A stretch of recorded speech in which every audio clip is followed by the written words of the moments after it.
Puji nama Tuhan. Shalom, jemaat yang diberkati Tuhan. Shalom. Luar biasa, kita percaya bahwa sampai saat ini berkat Tuhan masih melimpah atas kehidupan kita. Amin. Untuk itu mari kita mensyukuri segala anugerah Tuhan. Kita mau datang kepada Tuhan membawa kehidupan kita. Dengan kita mau datang dengan pujian, penyembahan yang terbaik untuk Tuhan.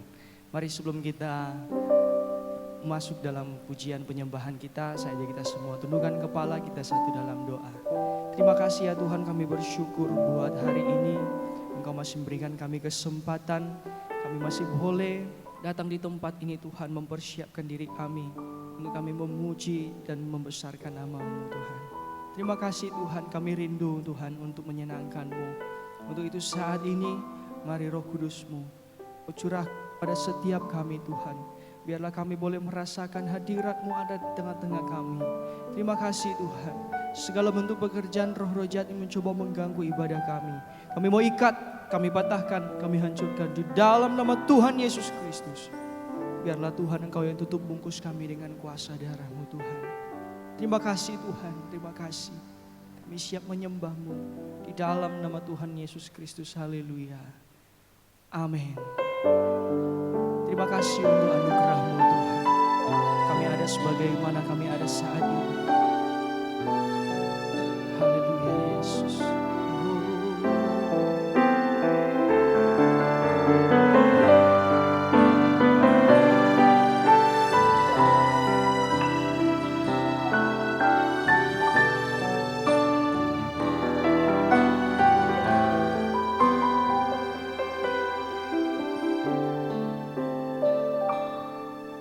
Ku ada sebagai mana ku ada,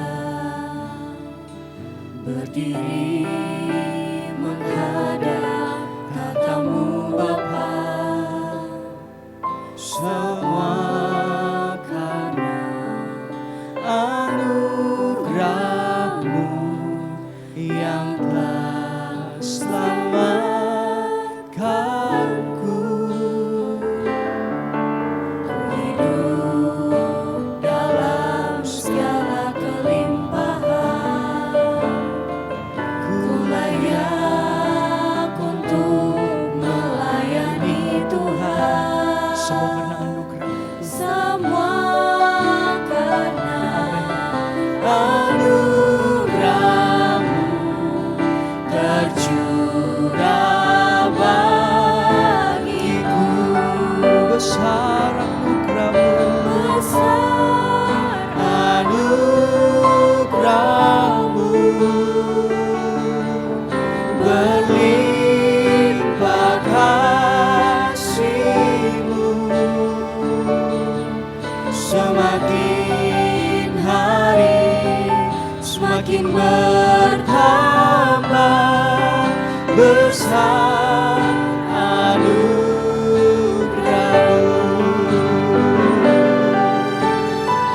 Terima kasih Tuhan buat anugerah-Mu yang begitu besar dalam hidup kami. Kami bersyukur. Sekali lagi katakan, aku ada sebagaimana ku ada. Ku ada sebagaimana ku ada, berdiri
besar anugerah-Mu,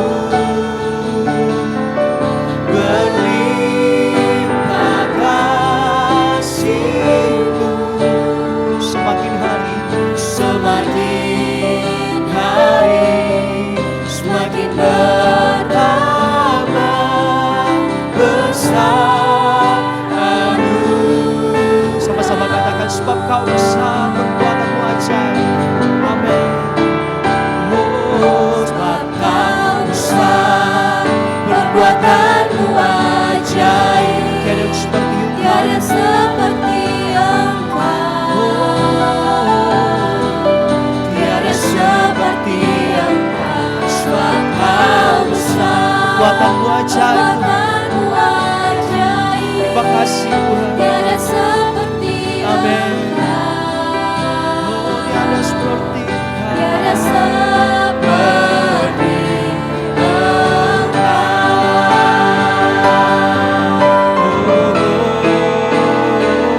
Sebab Kau besar, perbuatan-Mu ajaib. Tiada seperti Engkau. Tiada seperti-Mu. Tiada seperti Engkau. Sebab Kau besar, perbuatan-Mu ajaib. Tiada seperti Engkau. Amin.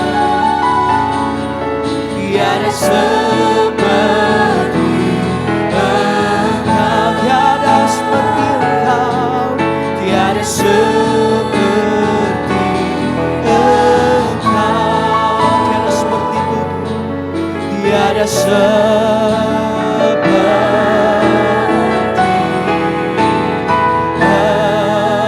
Engkau. Kau besar, Kau dahsyat Tuhan dalam hidup kami. Terima kasih Tuhan. Haleluya. Mari saudara kita mau angkat satu nyanyian. Allah kita besar, Dia sungguh amat besar.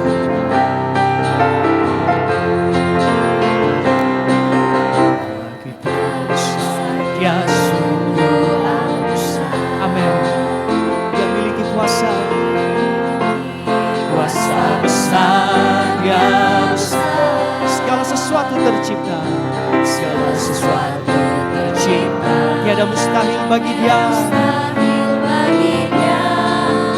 Memiliki Allah yang besar. Katakan, Dialah yang terbesar. Amin.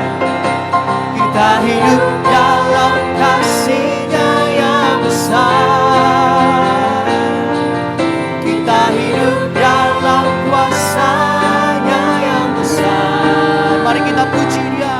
Marilah kita puji Dia. Amin. Marilah kita sembah Dia.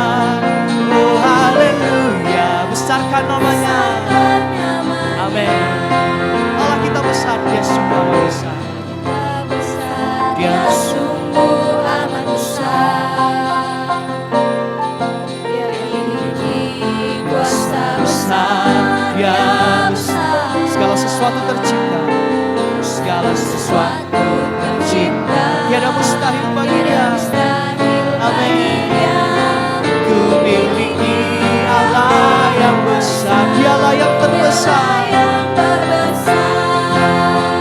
Oh, kita hidup dalam kasih-Nya yang besar. Kita hidup dalam kuasa-Nya yang besar.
terlukiskan perbuatanmu,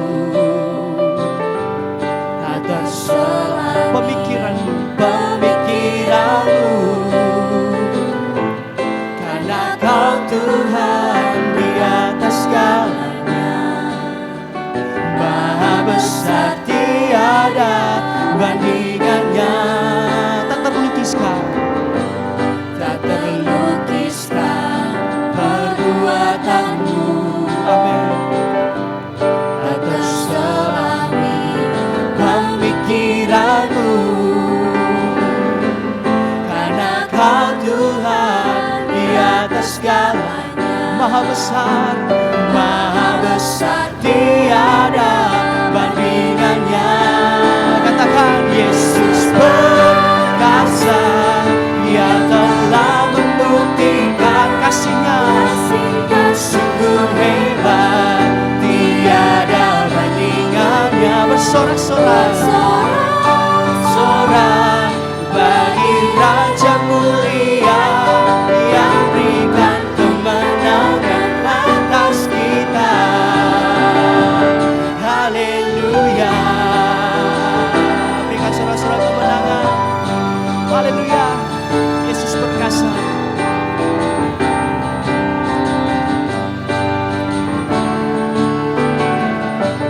Tak terlukiskan perbuatanmu Tuhan. Amin. Tak terselami pemikiranmu, karena Kau Tuhan di atas segalanya, Maha besar tiada bandingannya. Yesus perkasa, yang telah membuktikan kasih-Nya sungguh hebat, tiada bandingannya. Bersorak-sorai bagi Raja mulia yang berikan kemenangan atas kita. Yesus perkasa, yang telah membuktikan kasih-Nya sungguh hebat, tiada bandingannya. Bersorak-sorai bagi Raja mulia yang berikan kemenangan atas kita. Yang berikan kemenangan atas kita. Lagi katakan, yang berikan kemenangan atas kita. Sama-sama serahkan. Haleluya. Haleluya. Haleluya, puji nama Tuhan. Mari tiba saatnya kita akan mendengarkan firman Tuhan. Mari sebelum itu kita mau angkat satu nyanyian.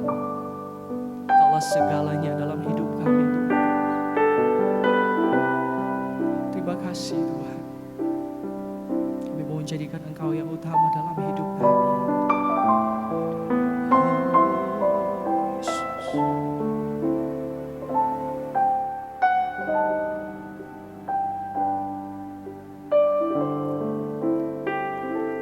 Kau Bapa yang mengasihiku,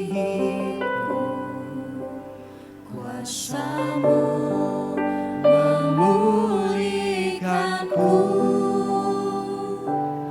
hati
kasihi, Engkaulah Bapa yang mengasihi kami lebih dahulu.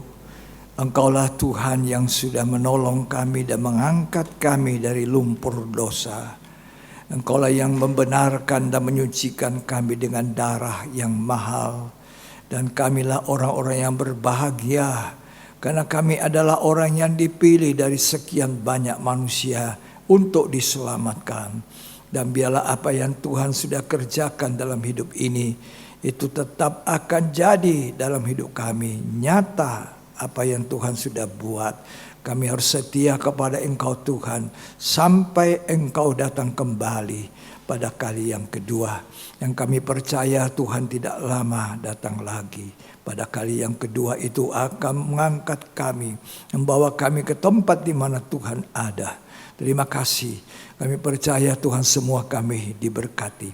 Biarlah ruangan ini dikuasai oleh kuasa Roh-Mu dan teristimewa hati kami semuanya. Dibasuh oleh darah Tuhan, dipenuhi dengan Roh Kudus, mengerti dan menangkap isi hati-Mu dalam firman-Mu.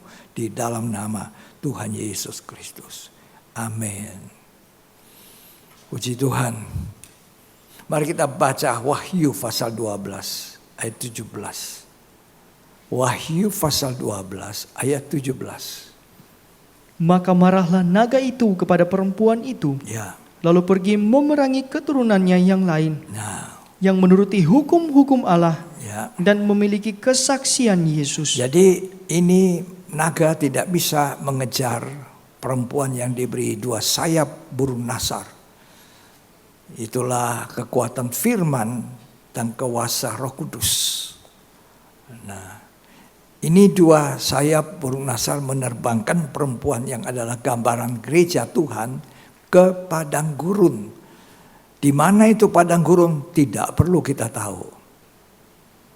Itu tempat aman, tidak ada gangguan daripada iblis. Dia tidak bisa menjangkau gereja yang ada di sana. Tapi gereja yang mau sampai ke sana, dia harus memiliki kekuatan sayap burung nasar yang besar. Ada firman di dalam kehidupannya, ada kuasa Roh Kudus. Dan pasti juga ada kehidupan doa dan penyembahan. Ini yang terutama. Sebab dikatakan ayat 17, pergi memerangi keturunan yang lain, itu gereja yang tertinggal. Jadi ada gereja orang Kristen yang tertinggal, ada yang disingkirkan. Ya. Disingkirkan dan ditinggal. Disingkirkan ini jauh dari mata ular. Dipelihara 1 masa, 2 masa, setengah masa. Artinya terhindar dari masa aniaya antikris 3 tahun setengah. Mereka itu diterbangkan ke padang gurun.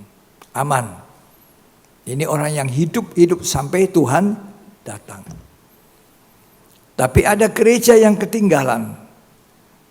Nah, ini diperangi. Jadi ini tidak berhasil. Dia lari ke yang satu. Naga itu, setan itu begitu. Dia mau supaya manusia jatuh. Dia sangat cemburu dan sangat iri hati kepada kita. Ya. Dia dijatuhkan. Dia marah. Sebab apa? Dia bilang, kalau aku sombong 1 kali saja dijatuhkan, dibuang. Orang Kristen banyak kali sombong, minta ampun diampuni. Pendeta minta ampun diampuni. Ya, aku tidak diampuni. 1 kali langsung dilempar ke dalam tempat penghukuman. Ya. Jadi dia cemburu sama manusia. Jangan heran kalau kita ini terus-menerus dikejar. Petrus kasih ingat, berjaga, jaga, lawan iblis seperti si singa mengaum. Jadi setiap hari kita, pikiran kita harus jaga. Mata kita, telinga kita, hati kita, terutama dijaga. Jadi orang Kristen harus berjaga-jaga, hidup penuh firman, penuh Roh Kudus, ditambah 1. Ya, supaya tidak dikejar tidak untuk dibinasakan, tidak ketinggalan, maka kita harus mempunyai satu benda yang di dalam ruang suci disebut mezbah dupa emas. Coba baca sekali lagi ayat 17 dari Wahyu 12 ini. Maka marahlah naga itu kepada perempuan itu, Ya, lalu pergi memerangi keturunannya yang lain, ya, yang menuruti hukum-hukum Allah ya. dan memiliki kesaksian Yesus. Hukum Allah dalam tabernakel itu mewakili meja roti sajian.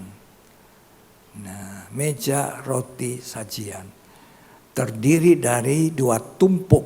Satu tumpuk itu 6.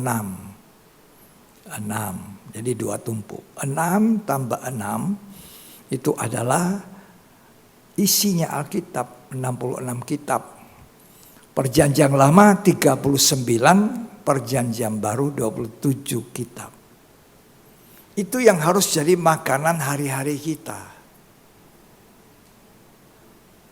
Belajar membaca, belajar menuliskan ayat-ayat yang penting, garis-garis bawahi kalau saudara ditekankan oleh Tuhan ayat ini untukmu. Catat, tulis itu. Itu hukum-hukum Tuhan. 12, 6 tambah 6 itu sama dengan 12.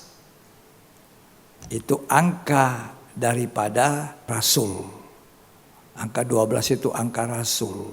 12 rasul. Orang Kristen yang pertama-tama atau gereja yang mula-mula, setelah mereka percaya, mereka bertobat, mereka lahir baru, mereka bertekun dalam pengajaran rasul-rasul dalam perjamuan suci, dan juga mereka beribadah berkumpul dalam persekutuan dan di dalam doa. Nah, itu Kisah Rasul pasal yang kedua. Mari kita baca. Jadi kita mesti mengikuti apa yang Alkitab katakan kepada kita, ya. Mari kita baca. Lebih dahulu kita baca Kisah Rasul 2 ayat yang ke-36. Jadi seluruh kaum Israel harus tahu dengan pasti Ya, bahwa Allah telah membuat Yesus yang kamu salibkan itu menjadi Tuhan dan Kristus. ya, Ketika mereka mendengar hal itu, ya, hati mereka sangat terharu. ya, Lalu mereka bertanya kepada Petrus dan rasul-rasul yang lain, ya. apakah yang harus kami perbuat, saudara-saudara? Setelah mereka mendengar rasul-rasul memberitakan bahwa semua orang harus tahu dengan pasti dan percaya bahwa Yesus itu Tuhan, mereka terharu. Itu artinya mereka tidak nolak. Ya, mereka percaya. Lalu mereka tanya, selanjutnya apa yang harus aku buat? Setelah aku menerima berita ini, berita Injil, setelah aku terima Yesus dalam hidup saya, apa yang harus aku buat lagi? Langkah yang berikut, baca. Jawab Petrus kepada mereka, Ya, bertobatlah. nah itu kan, bertobatlah mezbah korban bakaran. Nah, bertobat, di mana orang Kristen itu harus mengakui dosa-dosanya yang telah dibuatnya sebelum dia dengar Injil. Bahkan sampai sesudah dia menerima Kristus, dia tetap harus selalu bertobat. Karena kita belum sempurna. Makanya perhatikan dengan baik. Ya. Jadi mezbah korban bakaran itu bertobat. Binatang di situ disembelih untuk apa? Menghapus dosa daripada manusia bangsa Israel waktu itu. Tetapi Ibrani mencatat darah binatang tidak bisa menghapuskan tuduhan dari hati nurani. Darah Yesus. Jadi ini adalah gambaran daripada salib. Salib itu di mana Yesus mencurahkan darah, darahnya itu menyucikan dosa dan menyucikan hati nurani dari segala tuduhan, dakwaan setan. Coba kalau saudara berbuat dosa, ada dosa masa lalu, kan setan masih mendakwa kalau kita belum akui. Secara seluruhnya kita datang pada Tuhan sudah dihapuskan semua. Kita jadi manusia baru. Tapi kalau Tuhan kasih ingat ada dosa yang lalu yang kita buat, akui itu. Itu yang saya lakukan ketika saya baru lahir, baru bertobat. Ya, walaupun secara seluruhnya Tuhan saya datang. Nah, pelan-pelan Tuhan dalam doa biasa, Tuhan kasih ingat ini yang kau lakukan dulu kan, dulu. Nah, akui, Tuhan ampuni saya Tuhan. Nah, itu dibasuh dengan darah. Di hati nurani kita perlu dibersihkan. Coba kita baca Ibrani 9 ayat yang ke-13. Sebab jika darah domba jantan dan darah lembu jantan Ya, dan percikan abu lembu muda ya, menguduskan mereka yang najis, ya, sehingga mereka disucikan secara lahiriah, ya, betapa lebihnya darah Kristus ya, yang oleh roh yang kekal telah mempersembahkan dirinya sendiri kepada Allah ya, sebagai persembahan yang tak bercacat, ya. akan menyucikan hati nurani kita Hati nurani. dari perbuatan-perbuatan Ya. yang sia-sia. Karena binatang punya darah tidak bisa menyucikan hati nurani. Darah Yesus itu darah yang mahal. Itu yang kita harus hargai. Jangan kita kembali berbuat dosa menginjak-injak darah Yesus. Menyia-nyiakan korban Tuhan, dosa itu. Ya. Jadi kalau sekali kita sudah percaya, bertobat, sudah di mezbah bakaran, ya, maka kita lanjutkan baca Kisah Rasul tadi. Dan hendaklah kamu masing-masing memberi dirimu dibaptis Nah, dari dibaptis itu apa? Bencana pembasuhan dari tembaga. Tembaga itu bicara penghukuman. Jadi dosa itu dihukum, ya, diselesaikan. Kemudian dibenamkanlah orang yang sudah percaya Tuhan dan bertobat. Jadi baptisan air itu bukan jadi anggota gereja. Saya jadi anggota gereja Pantekosta Tabernakel. Jadi saya dibaptis. Caranya apa? Selam. Baptisan itu menguburkan hidup lama. Sesudah mengakui dosa, dipercikan dengan darah Tuhan. Jadi sebenarnya di mezbah bakaran itu kita mengalami baptisan darah. Apa artinya dibaptis dengan darah? Artinya saya sudah tidak nampak. Manusia dosa ini tidak nampak. Yang dilihat Allah Bapa itu adalah darah daripada Yesus. Dikuburkan dalam darah itu, dibaptis. Bertobat. Lahir baru. Dibaptis dalam air, kubur, supaya bangkit dengan satu hidup yang baru. Jadi perhatikan itu apa yang Tuhan bilang. Mari terus langsung dibaca Kisah Rasul 2. dalam nama Yesus Kristus untuk pengampunan dosamu. Ya. Maka kamu akan menerima karunia Roh Kudus. Selanjutnya karunia Roh Kudus. Di mana itu? Pintu kemah. Sebelum masuk ruang suci. Dipenuhi Roh Kudus. Ini yang paling banyak orang Kristen belum punya. Singers belum punya. Pemimpin pujian belum punya. Pelayan-pelayan lain belum punya. Saya rindu. Saudara semua punya satu kerinduan. Haus, aku penuhi aku Tuhan dengan Roh-Mu. Barang siapa haus akan kuberi apa? Minum. Kata Tuhan, barang siapa haus. Jadi syaratnya mesti haus.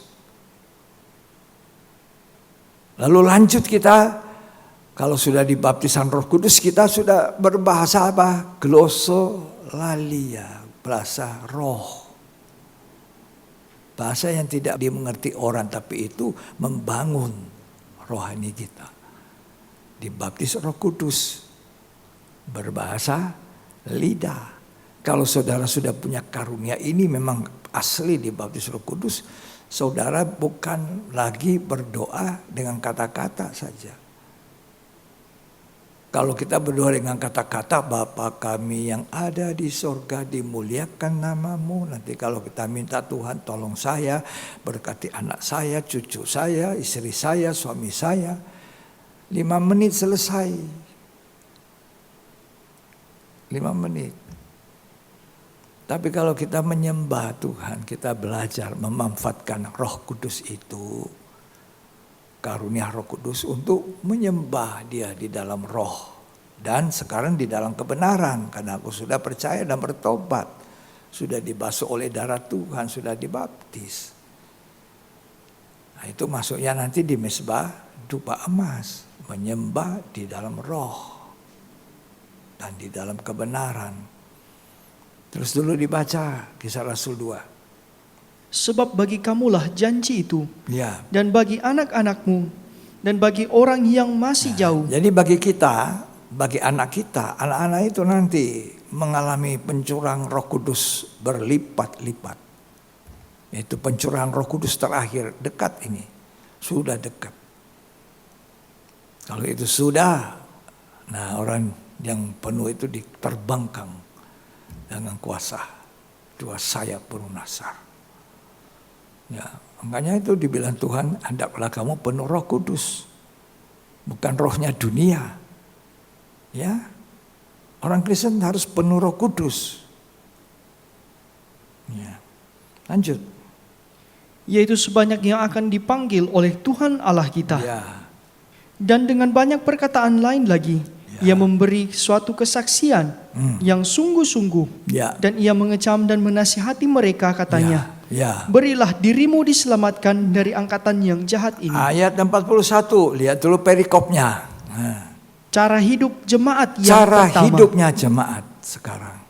Cara hidup orang-orang Kristen pada masa gereja awal itu, gereja mula-mula. Dibaca. Orang-orang yang menerima perkataannya itu Ya. memberi diri dibaptis. Ya. Dan pada hari itu jumlah mereka bertambah kira-kira 3.000 3.000 jiwa. orang. Nah, orang yang percaya 3.000 jiwa ini apa yang dilakukan? Lanjut. Mereka bertekun dalam pengajaran rasul-rasul Ya. dan dalam persekutuan. Nah, itu meja roti sajian. 12, 6 tambah 6, 12. 12 itu angka rasul, pengajaran rasul-rasul. Ini ditekuni. Ya, meja roti, Alkitab isinya itu yang harus diajarkan oleh rasul-rasul. Itu mewakili kita ini sekarang ibadah pendalaman Alkitab. Mendalami, belajar lebih jauh. Lalu saudara catat-catat, di rumah catat lagi, baca lagi catatan. Nah, kalau seperti ini saya yakin saudara jadi orang Kristen yang satu waktu pasti dipenuhi Roh Kudus, terbangkang ke padang gurun. Tidak masuk masa sengsara aniaya antikris 3 tahun setengah. Sayang orang Kristen bukan ini yang dia. Dunia itu yang diperhatikan. Dunianya. Tak boleh. Dunia ini tenggelam. Sedang lenyap. 1 Yohanes mencatat dunia sedang lenyap dengan keinginannya. Ya. Tetapi orang yang melakukan kehendak Bapa itu beda. Karena dunia ini 3 isinya. Keinginan daging, keinginan mata yang tidak pernah puas, keangkuhan hidup. Jumawa. Hidup jumawa. Ya. Nah, lanjut dulu dibaca. Dan mereka selalu berkumpul untuk memecahkan roti dan berdoa. Perjamuan suci. Jadi kita sekarang memecahkan roti ini perjamuan suci. Pendalaman Alkitab, belajar Alkitab. Ya, tekun dalam pengajaran rasul-rasul. Jadi firman Tuhan ini tidak boleh hanya firman yang dangkal-dangkal. Cuma di pintu gerbang. Itu semuanya manis. Ya, percayalah berkat Tuhan melimpah, cuma berkat dan dunia. Jadi orang Kristen lemas, tidak kuat. Nah, dikasih firman Tuhan yang keras, yang menyatakan salah, ada dosa, selesaikan. Yang memperbaiki kelakuan kita. Nah, supaya kita benar-benar selamat. Tidak masuk di zaman aniaya antikris itu. Ya, lanjut. Maka ketakutanlah mereka semua. Ya, Sedang rasul-rasul itu mengadakan banyak mujizat dan tanda. ya. Terus, Dan semua orang yang telah menjadi percaya tetap bersatu. ya. Dan segala kepunyaan mereka adalah kepunyaan bersama. Terus, Dan selalu ada dari mereka yang menjual harta miliknya, ya. lalu membagi-bagikannya kepada semua orang. Roh berkorban, roh memberi. Sekarang ini dunia kesulitan memberi. Dunia orang Kristen bilang, hasilan saya kan kurang, mau memberi lagi. Jadi nol dong. Ini iman atau bukan? Orang Kristen itu orang beriman. Ini iman atau bukan? Saya cuma ini. Gimana kasih lagi bagaimana?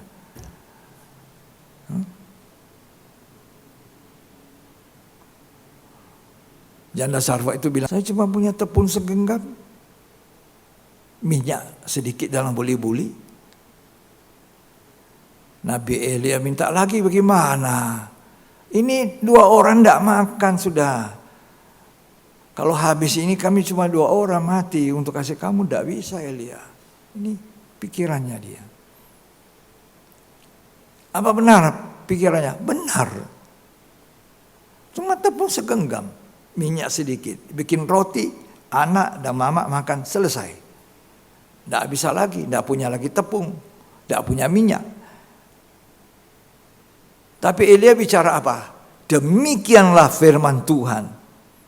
Tepung segenggam tidak akan habis sampai musim menabur menuai. Artinya turun hujan. Apa janda Sarfat ini tidak mau lakukan? Tidak masuk akal, nonsen itu. Tapi janda Sarfat ini langsung bilang, amin. Langsung dia masuk di dapur, baking roti, kasih dulu Nabi Elia.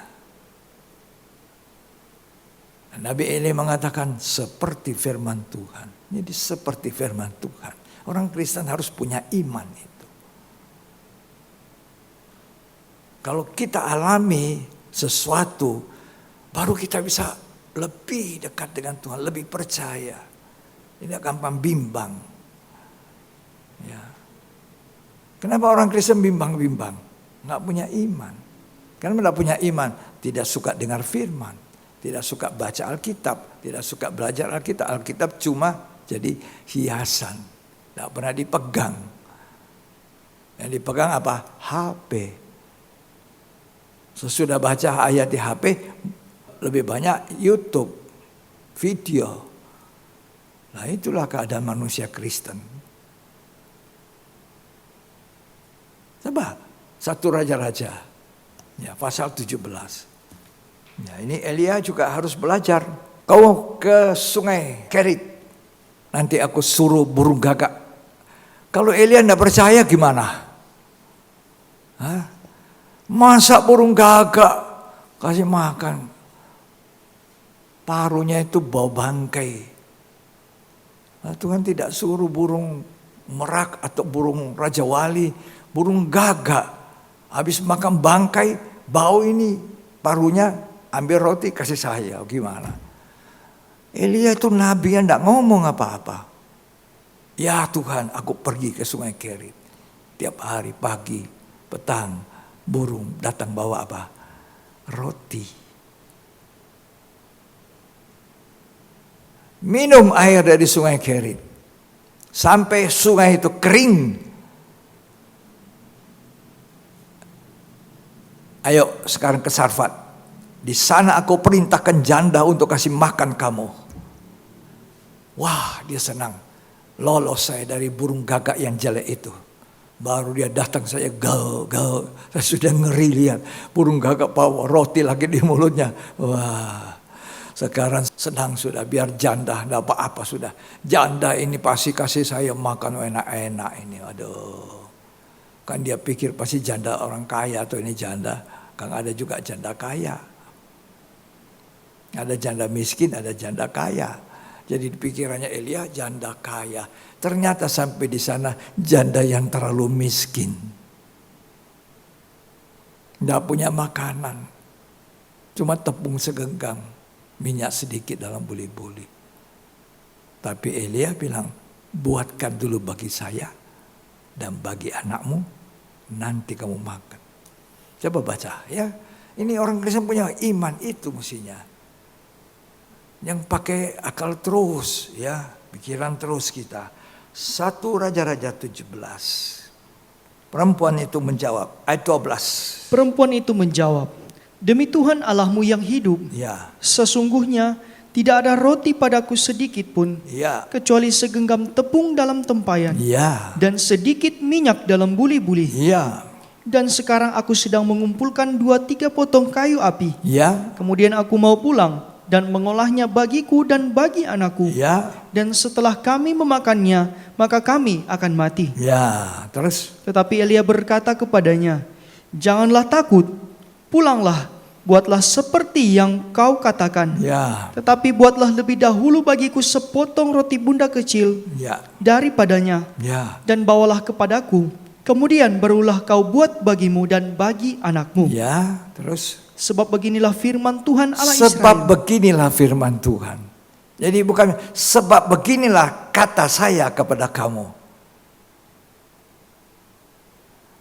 Yang diucapkan Elia itu perkataan Tuhan. Sebab beginilah firman Tuhan. Baca terus. Tepung dalam tempayan itu tidak akan habis, dan minyak dalam buli-buli itu pun tidak akan berkurang sampai pada waktu Tuhan memberi hujan ke atas bumi. Terus, Lalu pergilah perempuan itu dan berbuat seperti yang dikatakan Elia. ya, Maka perempuan itu dan dia serta anak perempuan itu mendapat makan beberapa waktu lamanya. ya, Tepung dalam tempayan itu tidak habis, dan minyak dalam buli-buli itu pun tidak berkurang, seperti firman Tuhan yang diucapkannya dengan perantaraan Elia. soal percaya itu. Percaya. Hah?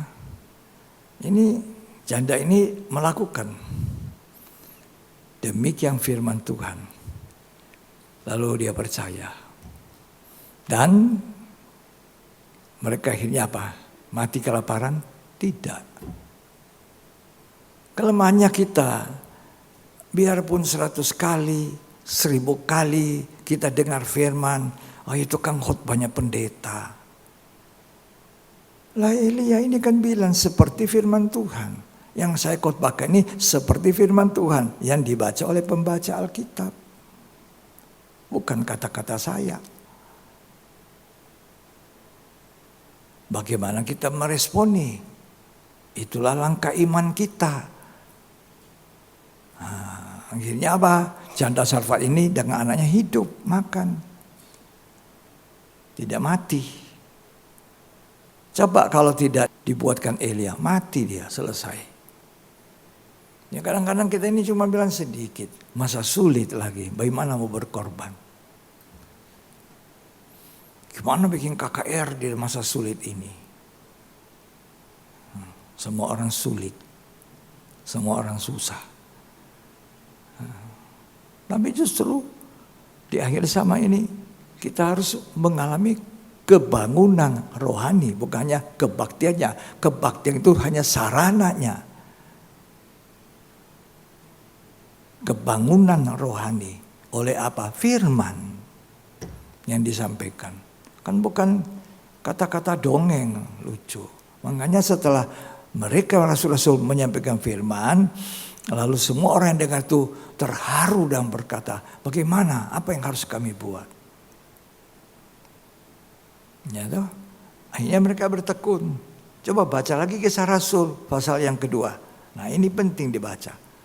Ya orang Kristen jangan irit uangnya, jangan irit waktunya untuk Tuhan, jangan. Jangan pelit waktu. Kita ini satu hari siapa yang pernah hitung berapa kali dia tarik napas? Berapa kali?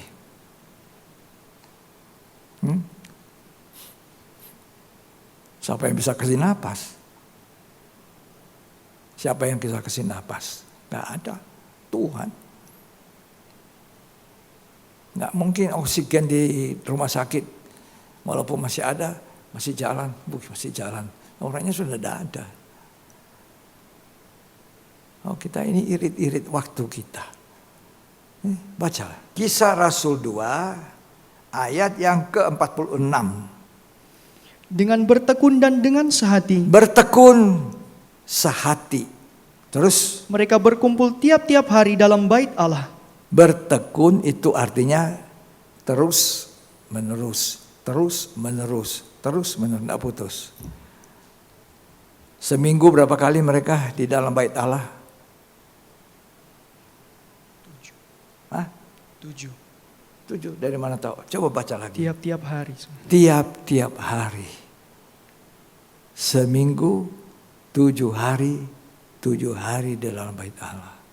Itu gereja mula-mula yang penuh Roh Kudus, yang penuh firman, berapi-api.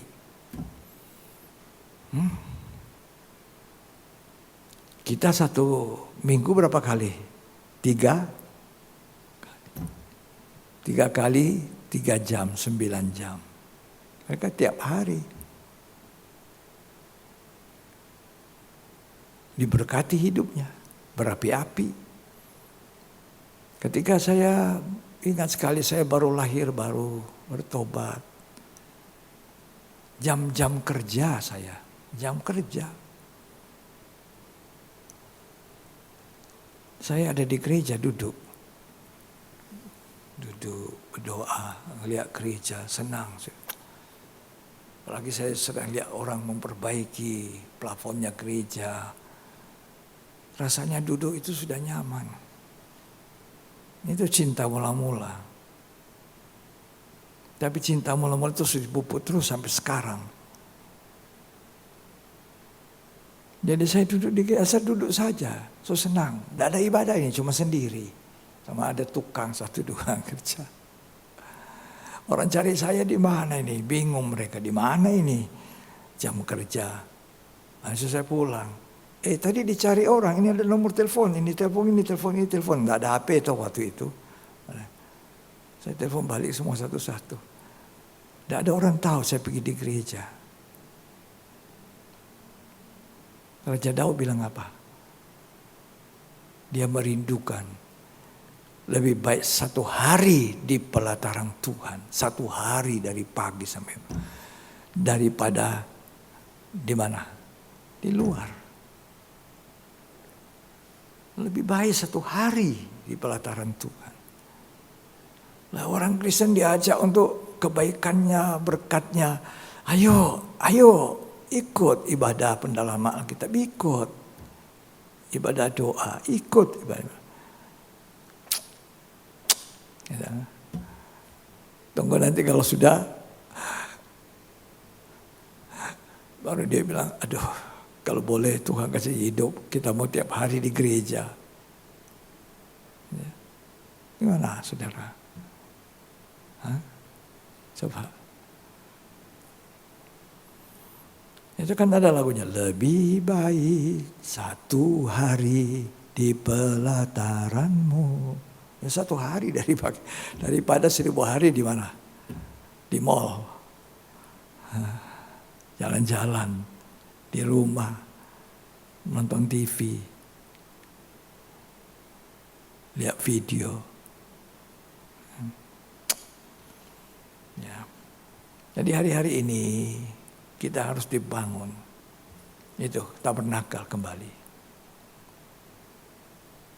Jadi kalau sudah itu dibaptis, dapat karunia Roh Kudus, ini harus dijaga karunia Roh Kudus. Jadi penuh Roh Kudus, bahasa glosolalia dengan tanda bahasa lidah.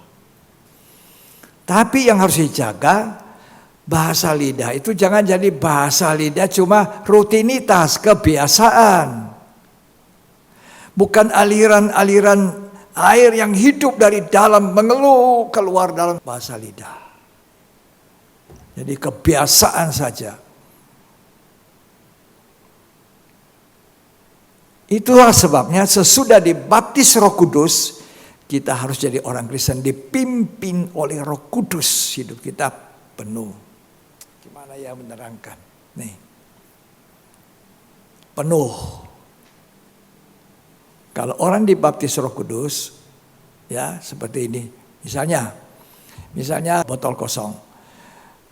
Ini ada akuarium ikan kosong, tidak ada ikannya, berisi air. Saya turunkan ini. Turunkan. Botol kosong akan jadi apa? Terisi apa? Terisi air. Penuh. Kalau saya masukkan di akuarium ikan, botol ini apa? Terisi apa? Air. Penuh? Pasti penuh. Ya tahu. Nah, tapi di sekelilingnya apa? Sekeliling botol itu apa? Air. Jadi baptisan Roh Kudus itu kita dipenuhi Roh Kudus sampai meluap ember. Sekelilingnya juga air. Jadi kita berbahasa lidah. Tapi sesudah botol itu saya angkat keluar, posisinya apa? Setengah atau penuh? Penuh. Ini yang Tuhan katakan, hendaklah kamu penuh dengan Roh Kudus. Ini yang mesti dijaga. Penuh Roh Kudus. Bukan masuk di akuarium penuh ember, penuh baptisan Roh Kudus. Baptisan Roh Kudus 1 kali. Itu pertama kali dibaptis Roh 1 kali seumur hidup. Sesudah itu kita harus setiap hari penuh Roh Kudus. Ini mesti dijaga. Kalau saya tidak jaga, pakai terus airnya, pakai khotbah, pakai doa kalau orang sakit, pakai menyanyi, pakai apa, lama-lama habis sedikit. Tuhan bilang hendaklah kita penuh Roh Kudus. Jangan bahasa lidah kita bahasa lidah kebiasaan, rutinitas.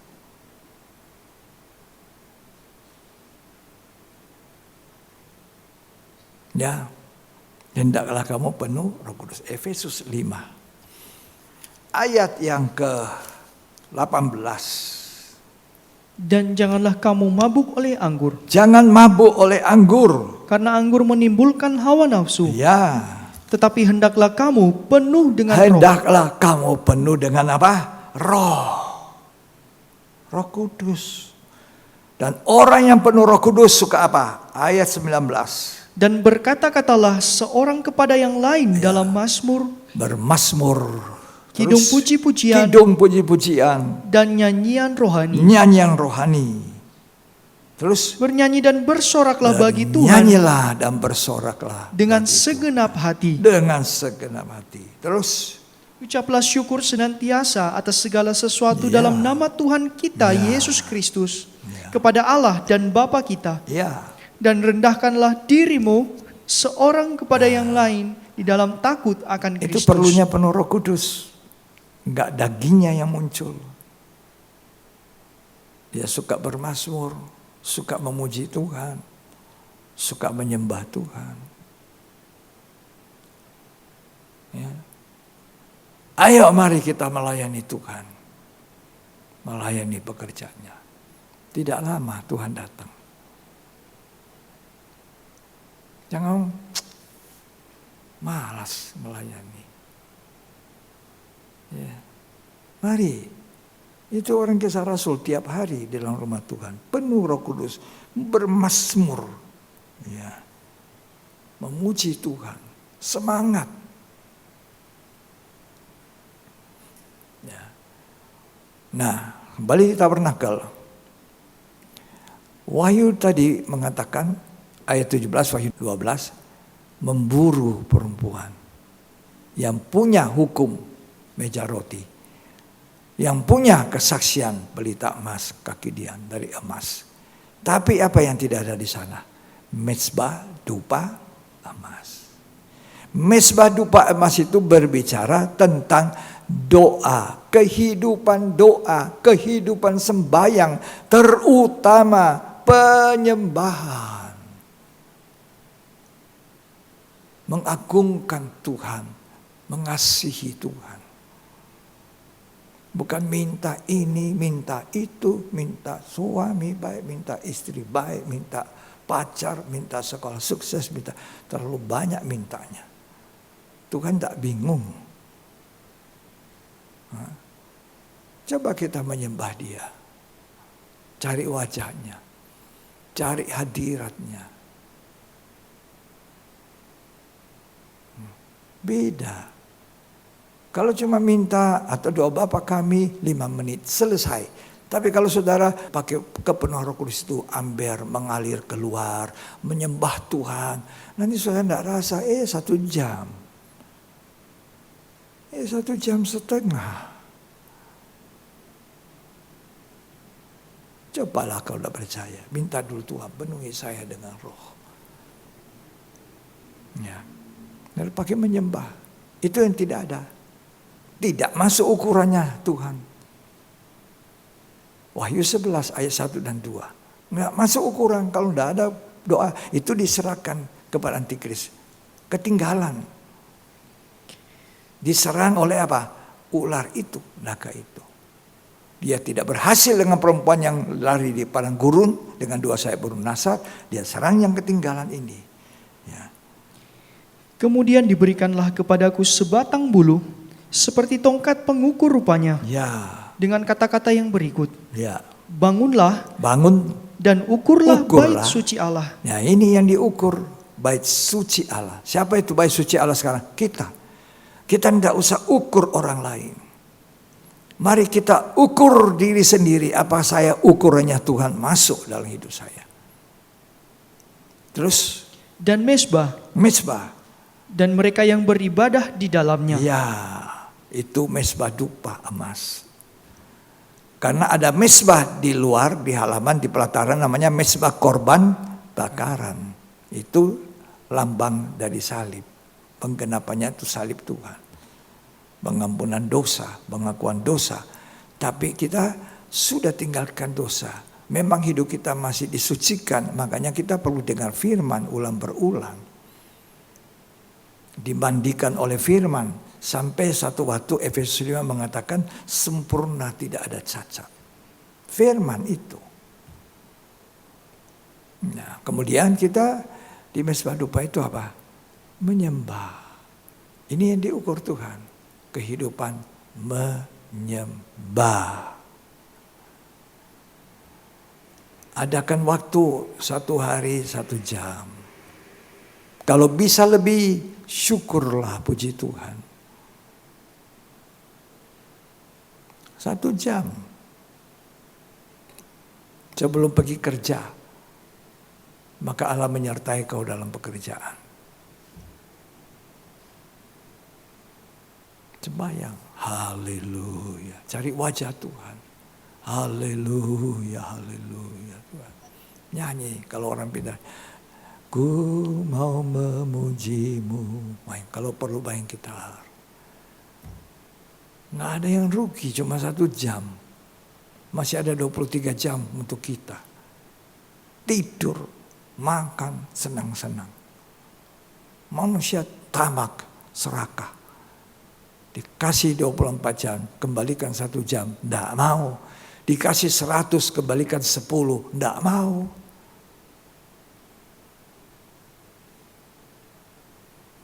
Coba. Mezbah dupa ini dihitung. Ini yang tidak dikejar oleh ular itu. Ini.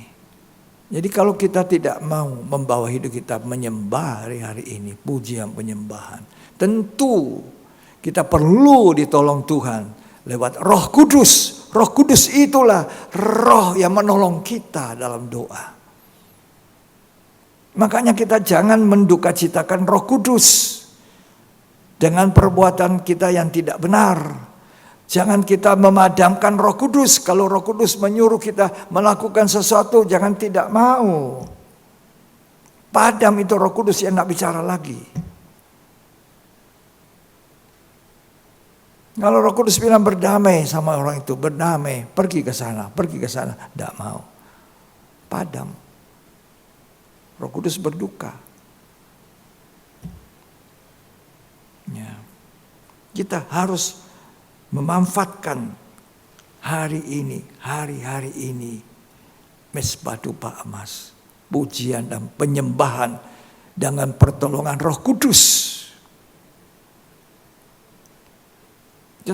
Daging ini tidak mampu. Mezbah itu berasal dari kata altar yang dari bahasa Yunani yang artinya tempat perapian yang tinggi. Di situ kita membakar ukupan. Di situ kita taruh kemenyan, bau harum naik. Allah senang. Ya, Allah senang. Kegiatan berdoa, menyembah, membakar ukupan. Baca Mazmur 141 ayat 2. Mazmur 141 ayat 2. Biarlah doaku adalah bagimu seperti persembahan ukupan. Ya. Dan tanganku yang terangkat seperti persembahan korban pada waktu Ya, petang. jadi gereja harus menjadi mezbah dupa. Ini. Gereja ini harus menjadi apa? Mezbah dupa emas. Penuh kemenyan. Penuh Roh Kudus. Hendaklah kamu penuh Roh Kudus. Karena kita tidak mungkin menyembah dengan kekuatan daging ini. Tidak mungkin. Ya. Harus dipimpin oleh Parakletos. Roh Kudus itu penolong. Roma 8 ayat 26 sampai 27. Demikianlah juga Roh membantu kita dalam kelemahan kita. Ya. Sebab kita tidak tahu bagaimana sebenarnya harus berdoa. Nah, kita tidak tahu bagaimana caranya doa, bagaimana saya harus berdoa, bagaimana mampu. Ya. Terus Tetapi Roh sendiri berdoa untuk kita. Roh sendiri berdoa untuk kita. Kepada Allah dengan keluhan-keluhan yang tidak terucapkan. Ya toh? Roh itu jadi langsung sesuatu naik ke atas. Bantuan Roh Kudus. Jangan didukakan Roh Kudus. Jangan diduka cita. Ini zaman gereja, zaman Roh Kudus. Hargai Roh Kudus yang diam dalam kita. Kita ini bait Allah, baitnya Roh Kudus, tempat dianya Roh Kudus. Kalau dari tembok batu ini tidak. Nanti kita pulang ya kosong dia. Tapi kita harus jaga, kita harus rawat, kita harus bersihkan, syukuri ada tempat ibadah yang nyaman. Tapi sesungguhnya kita inilah rumah Roh Kudus. Rumah yang harus jadi persembahan kepada Tuhan. Hargai. Kita berada di akhir zaman. Saya mau bicara sedikit. Nanti saya sambung tentang antikristus. Ya. Tadi saya awali kita berada di akhir zaman, hampir datangnya Tuhan, hampir. Tapi sebelum itu, ya banyak Satan, nabi palsu, antikris itu lebih dulu. Nah, tapi kita gereja Tuhan yang hidup dengan Roh Kudus dan Firman sudah disingkirkan. Tapi yang ditinggal ini yang tidak ada mezbah dupa, harus perhatikan tidak ada mezbah dupa. Hari-hari cuma lihat HP. Simpan dosa. Nggak mau diakui. Berontak. Sombong. Nggak ada apa-apanya manusia mau sombong. Ya, kalau salah, akui saja salahnya. Nggak ada apa-apanya. Ini manusia, hembusan nafas.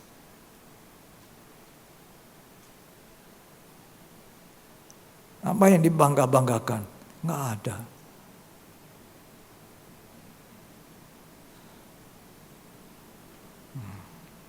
Satu Yohanes 2. Rasul Yohanes berkata, ini waktu terakhir, jam terakhir. Perhatikan baik-baik.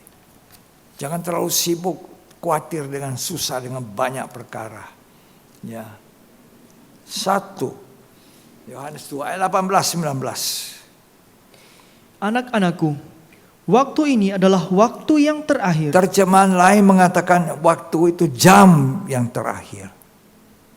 Ya, Dan seperti yang telah kamu dengar, ya. seorang antikristus akan datang. Nah, ini jam-jam terakhir antikristus, manusia durhaka, ya, malaikat yang memberontak, nanti mewujudkan dirinya dalam wujud manusia dan minta disembah di dalam bait Allah. Tapi gereja yang hidup penuh firman, penuh Roh Kudus, penuh kemenyan akan sudah tersingkir. Nanti yang ketinggalan ini, dia harus mati-mati yang mempertahankan imannya supaya dia tidak menyangkal dan diberi cap, bukan cap di metrik di sini 666. Kalau sudah itu habis binasa. Jadi dia harus mati-mati yang karena persembahan korban darah sudah selesai. Darah Yesus sudah tidak ada kuasa pada waktu zaman antikris. Kau harus bayar dengan darahmu sendiri.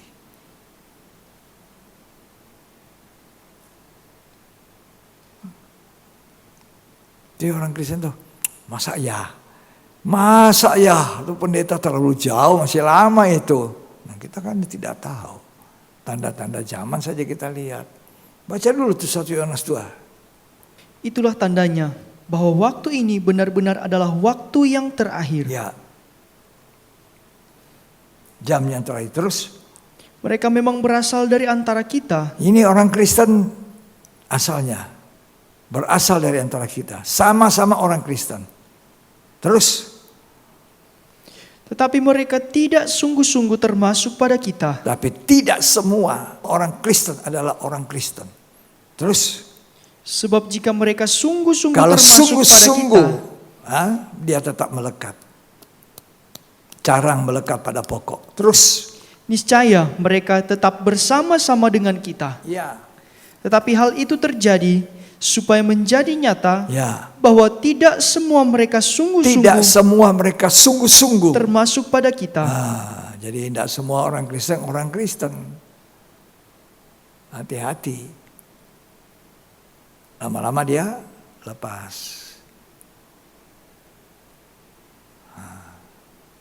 Harus sungguh-sungguh melekat dengan pokok. Terus Tetapi kamu telah beroleh pengurapan dari yang kudus. kita ini diurapi oleh Roh Kudus. Ini kita mesti jaga tadi saya bilang. Kepenuhan Roh Kudus. Bukan hanya bahasa lidah biasa. Oh ini orang sudah penuh Roh Kudus bahasa lidah. Tapi biasa, kebiasaan. Tapi harus dari dalam itu Roh Kudus mengalir keluar. Dalam bahasa penyembahan. Terus pengurapan ini harus dijaga. Jangan sampai seperti Saul. Dia tidak jaga pengurapan dari Tuhan. Dia tinggi hati, tidak taat. Dan pengurapan itu dipindahkan kepada Daud. Daud pun hampir. Sebab Daud juga tergelincir. Dia bunuh suaminya orang. Dia ambil istrinya. Maka Tuhan bisa tarik itu urapannya. Tapi dia cepat-cepat mau dengar-dengaran ditegur sama Nabi Nathan. Kamu itu orang berdosa yang patut dihukum mati. Dia turun ke bawah, ampuni saya Tuhan, ampuni saya Tuhan. Lalu Daud berkata dalam Mazmur 51, Tuhan semua kesalahanku kuakui. Ya, semuanya kuakui Tuhan. Jangan ambil rohmu daripadaku. Baharui hidup saya. Jadi Daud tidak jadi ditarik itu urapan. Kalau Daud tidak mau mengakui dosanya, dia akan diambil. Makanya orang yang sudah lahir baru, ya, sudah lahir baru, sudah bertobat, bukan garansi bahwa orang itu tidak pernah bisa buat dosa lagi. Bukan jaminan. Oleh karena itu orang harus hidup dalam kegiatan hari-hari, baca firman. Firman itu menguatkan, firman itu menguduskan, firman itu membenarkan kita. Bergaul dengan Roh Kudus, berjalan dengan Roh Kudus, penuh dengan Roh Kudus. Hidup dalam penyembahan. Hampir Daud, dia bunuh suaminya orang. Tapi untung ditegur Nathan, dia mengaku.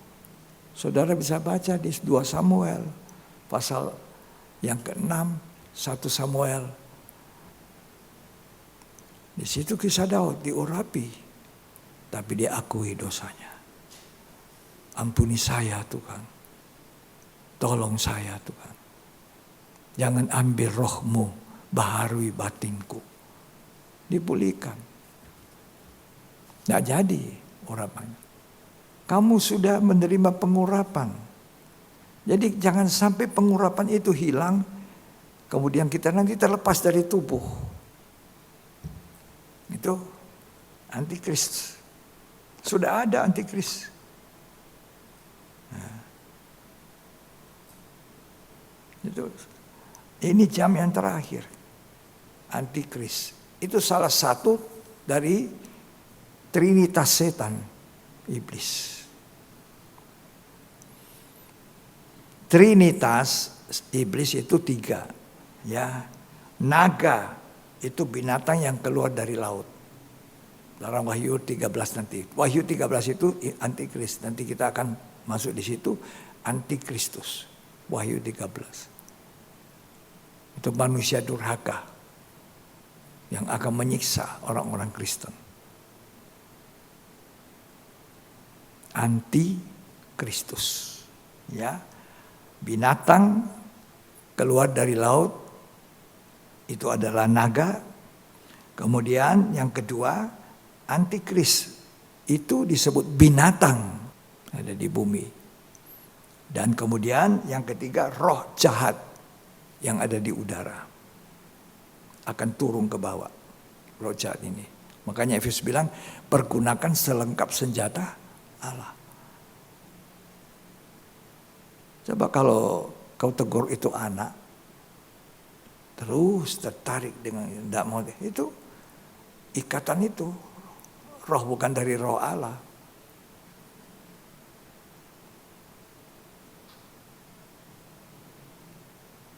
Kalau kita ada sesuatu hobi-hobi yang dan itu bukan dari Tuhan. Cuma hati-hati ya. Trinitas. 3 oknum. 3 oknum ini, ya, naga, antikris dan roh jahat dari udara itu mau sekali memaksa manusia untuk menyembah iblis. Berbahagialah orang yang tidak masuk di masa antikris. Ku tinggalkan dunia, terbang ke angkasa. Ku tinggalkan dunia, terbang ke angkasa. Mau terbang ke angkasa dengan 2 sayap, burung nasar. Atau mau ketinggalan, siksa. Kamu mau menyangkal Kristus tidak? Tidak mau. Maka keluar lidahmu. Potong sedikit.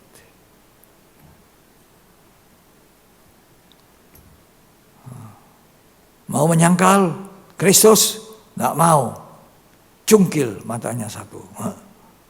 Pelan-pelan, siksa sekali sampai mau. Sudah, saya mau. Celaka. Dibuang ke dalam lautan api. Pakai ini, 666. Dan main-main. Wahyu 5 mengatakan dibuang ke dalam lautan api. Ada DP bayi. Celaka memang. Gendong bayinya. Mari itu bayinya. Di muka matanya bayinya, dicungkil matanya. Aduh, bayi. Kira-kira begitu ya. Sampai orang itu mau menyangkal Tuhan. Sampai dia mau menyangkal. Ada lagi tidak tahan, tidak makan. Mau makan enak terus. Tidak tahan, tidak makan enak.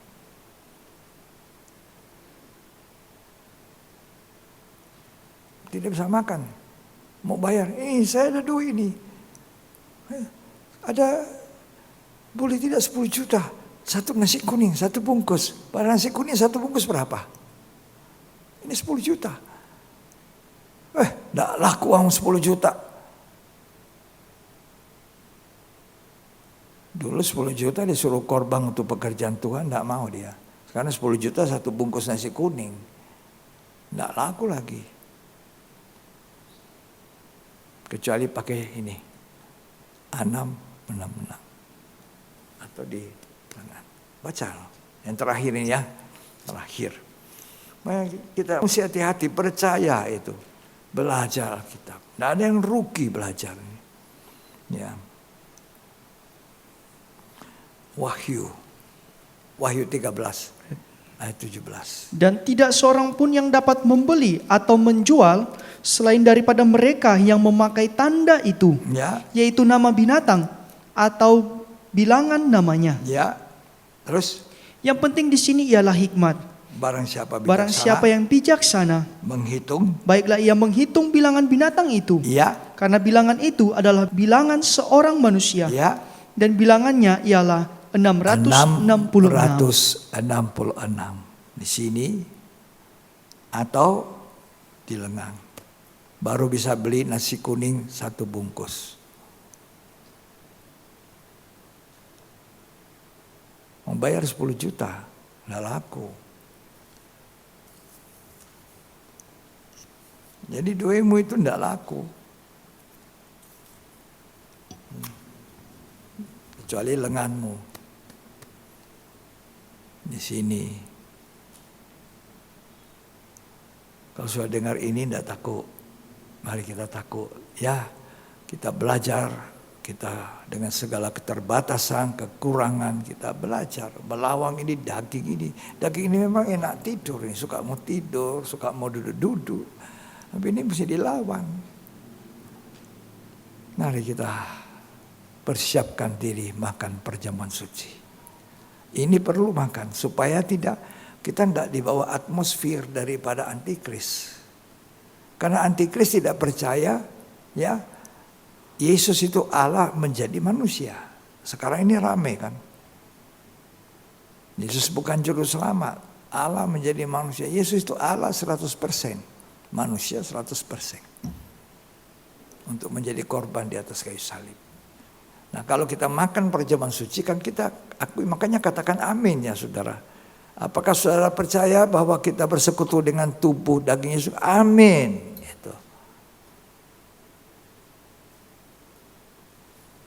Itu ya, ada ayatnya.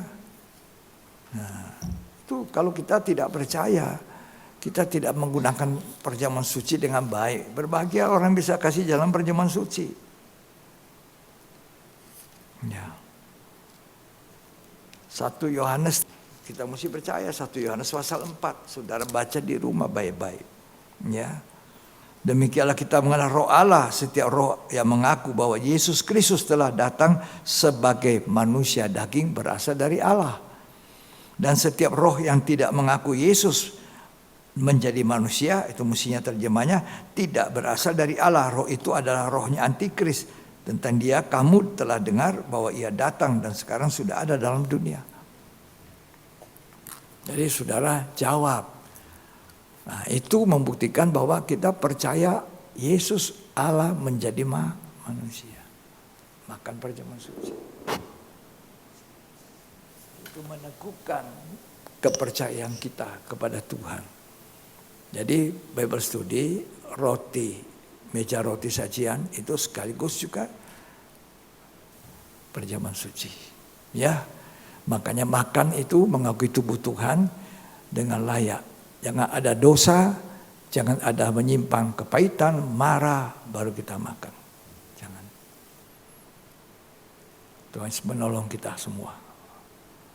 Ya, mari kita siapkan perjamuan suci ini. Mari kita bangkit berdiri. Minta sama Tuhan, berikan aku 2 sayap burung nasar. Gitu. Kuasa Roh Suci. Sedikit waktu Allah akan mencurahkan rohnya yang kudus. Berlipat-lipat bagi gereja.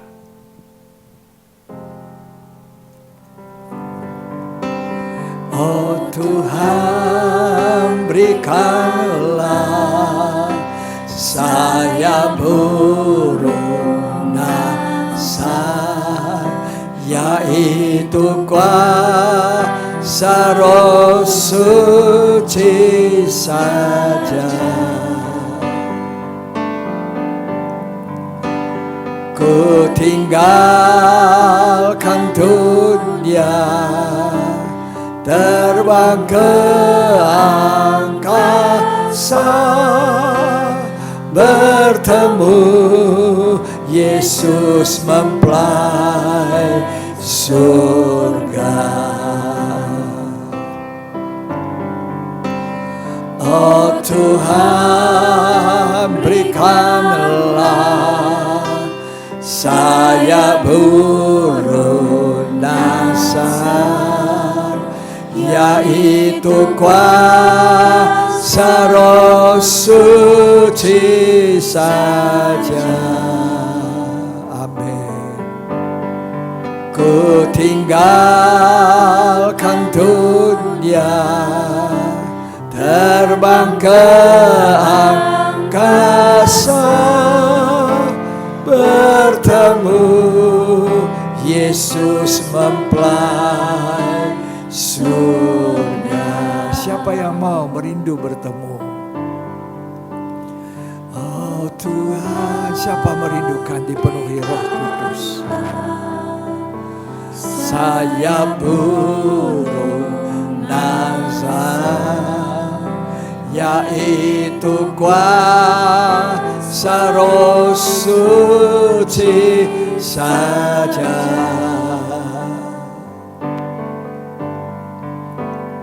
Ku tinggalkan dunia, terbang ke angkasa, bertemu Yesus mempelai surga. Oh Tuhan, berikanlah saya burung nasar, burung nasar, yaitu kuasa Roh Suci, suci saja. Yang belum dipenuhi Roh Kudus, merindulah.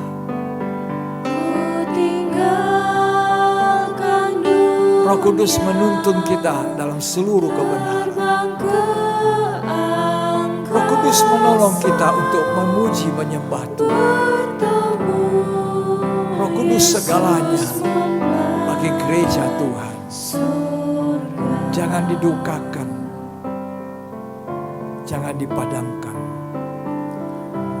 Kalau ada dosa, cepat-cepat akui.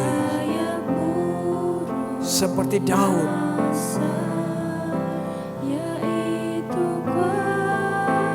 Roh Suci saja.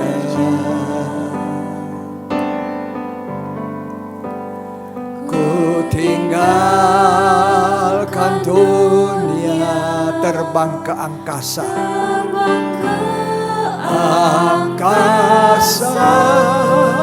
bertemu Yesus mempelai surga. Terima kasih Tuhan.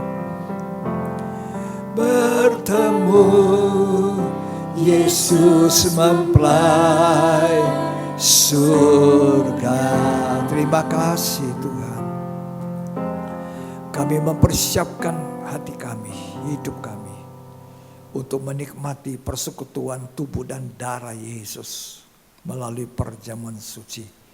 Setelah kami mendengarkan firman-Mu Tuhan, biarlah firman menjadi daging dalam hidup kami. Kami mau jadi orang-orang yang mengaku Yesus adalah Allah yang menjadi manusia, yang menjadi korban di atas kayu salib. Itulah sebabnya saudara, mari kita angkat roti ini dengan tangan kanan kita. Kalau ada kesalahan, kita akui dulu dosa kita. Kalau ada sesuatu yang tidak beres dengan saudara, dengan keluarga, dengan siapa saja, dengan pasangan hidup, datang mengakui. Sebab barang siapa makan dagingku, dia harus mengakui ini tubuh dan darah Tuhan. Demikianlah Tuhan pada waktu malam sebelum ia diserahkan, mengambil roti dan sesudah itu mengucap syukur atasnya. Ia pecah-pecahkan sambil berkata, inilah tubuhku yang diserahkan bagi kamu. Perbuatlah ini jadi peringatan akan daku. Apa saudara percaya bahwa roti yang kita pegang ini adalah persekutuan kita dengan tubuh daging Yesus Kristus? Mari kita aminkan, kita makan dengan dalam nama Yesus.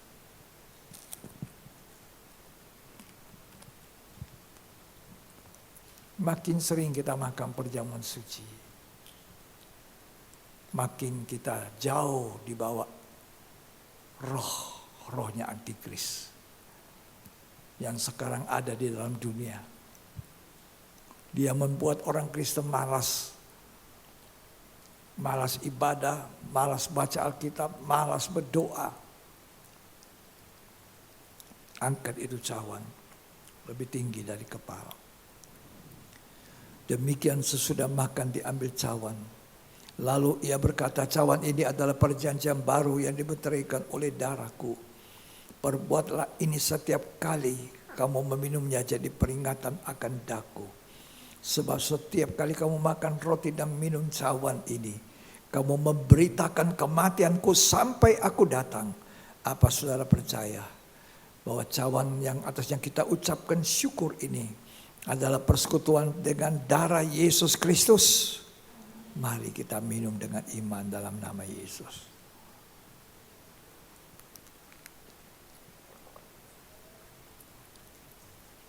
Kita mau menyembah Tuhan dan mau berterima kasih.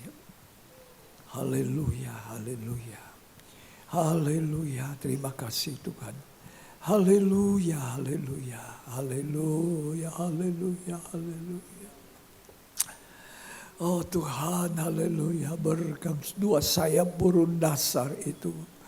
Berikanlah dua sayap burung dasar. Haleluya, haleluya. Itulah kuasa roh suci-Mu penuhi kami.